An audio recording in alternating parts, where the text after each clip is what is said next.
Yo. Hi folks, welcome to another segment of Watchman Chronicles. Today we're going to examine on one of the boards that we've produced.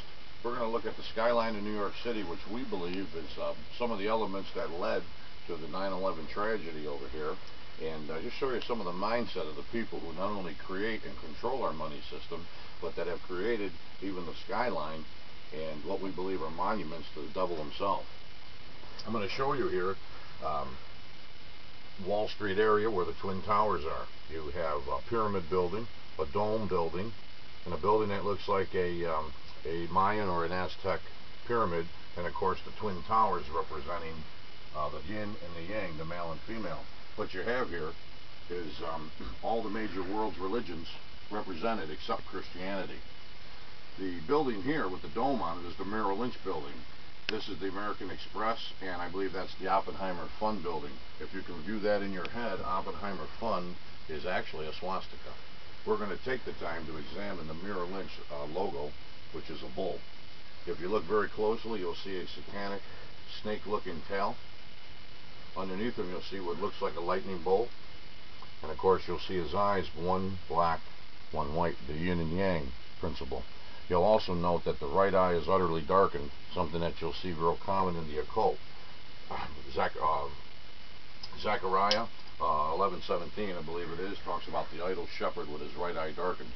That is a symbolic attribute of the Antichrist. Luke 10:17, Jesus says, I beheld Satan fall from heaven like a bolt of lightning.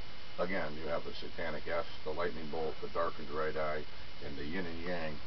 All occult symbolism incorporated, seemingly incorporated in the bull. What we believe here, like I said, all the world's major religions are represented with Christianity.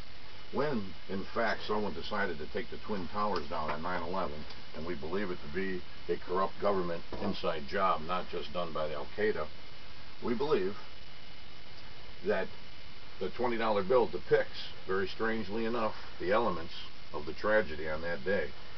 Out of People magazine is a real photo, of course. You see the left and the right tower matching up the $20 bill as it's folded. You flip it over and you see an image quite reminiscent of the Pentagon. There's more to it than that. You're taking a picture of the White House, one of the intended targets, folding it into an airplane, and you not only have the word American and the word United, which are two of the airlines that were utilized, apparently. So by the time you add the components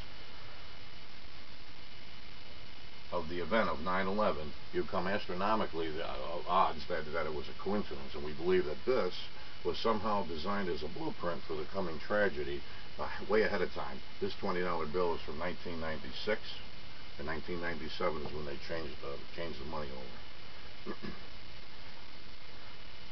The rebirth of the Twin Towers was going to be replaced by what they call the Freedom Tower, a series of 6 or 7 buildings made of glass that was going to be 1,776 feet tall.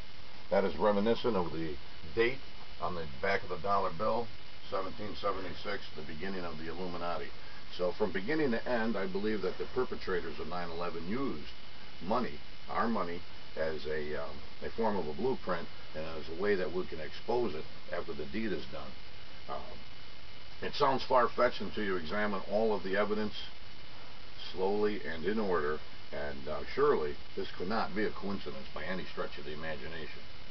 And we're going to examine some of the rest of this board in part 2, including Washington, D.C., the symbols used by the Communist Party and the UN, and you'll see that they fit, very tightly fit, the theory that we have of use of occultism by the world's elite, by the Illuminati. We thank you, and we'll look forward to teaching part 2.